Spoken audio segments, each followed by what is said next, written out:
Амасияқ патша өлгеннен кейін оның ұлы Узияқ оңтүстік Яхуда елінің патшасы болды.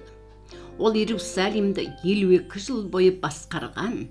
Узияқ патшаға берілген бағада жаратқан иенің көзіне әділ істер істеді, бірақ табыну орындарын қиратпағандықтан оның халқы сол орындарда әлі де құрбандық шалып, хош иіс түтетуді жалғастыра берді деген болды. Құрбандық орындарын қиратпады деген сөзден жағымсыз сезім келеді. 4-ші патшалық 15-ші тарау 5-ші аятта Құдай патшаны жазалап, ол өлгенше алапеспен ауырды делінген. 2-ші шежірелер кітабы 26-ші тарауда Узияқ патшаға қатысты 2 оқиға жазылған. Патшалық кітаптары мен шежірелер кітабын салыстыра қатар оқысақ, бірінде айтылмаған нәрселерді екіншісінен оқи аламыз. Біріншіден, Узияқ патшаның табысы туралы көре аламыз. Узияқ патша жаратқан иеге ұнамды істер жасады дейді. Құдай сондай Узияққа табысқа жетуге көмектесті. Узияқ патша билер дәуірінен бері Израильді құртқан жауды филистерлерге қарсы соғысып, олардың қалаларын талқандап, сол жерлерде Израильдің қалаларын тұрғызды делінген. Сонымен қатар Иерусалимде, айдалада да мұнаралар салып, елді мықтап нығайтты. Су қоймаларын жасады, себебі малдары көп болатын. Егістік жерлері мен жүзім бақтарын өңдеген еді. Сөйтіп Узияқ патша соғыста жеңіп, оңтүстік Яхуда аймағына тыныштық пен қауіпсіздік орнатты.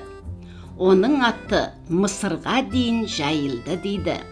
Алайда өкінішке орай, оның табысы ұзаққа бармады. Өйткені Закария пайғамбар оның қасында тұрған кезде ғана ол Құдайды іздеген.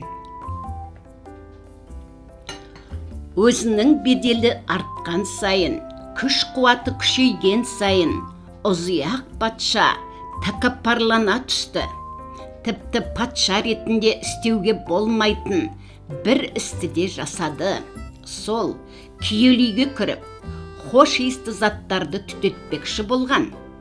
Басты діни қызметкер Азарияқ соны естіген бойда, тіпті 80 діни қызметкерді ертіп алып, киелі үйде тұрған патшаға былай деді: жаратқан иеге құрбандық ұсыналатын сіз емес, тек Харонның ұрпағынан тараған діни қызметкерлер жасай алатын іс. Осы істеп тұрғаныңыз күнә. Құдайдың даңқы сізді тастап кетті деді.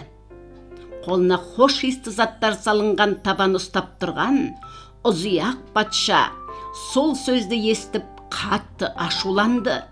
Сол сәтті оның маңдайында алапес ауруының дағы пайда болды. Діни қызметкерлер Узияқ патшаны киелі үйден тықсырып шығарып жіберді. Ол өлгенге дейін алапес ауруымен патша сарайынан аластатылып, жеке бір үйде тұруға мәжбүр болды. Ақырында Узияқ патша өлгеннен кейін де ата-бабаларының қасынан орын алмай, патшалардың қабірлері жанындағы бір жерге жерленді.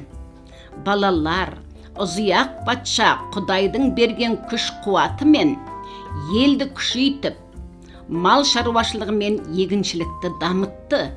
Әйтсе де ол өзіне істеуге тыйым салынған істі жасап, ақырында өмірі қайғымен аяқталды.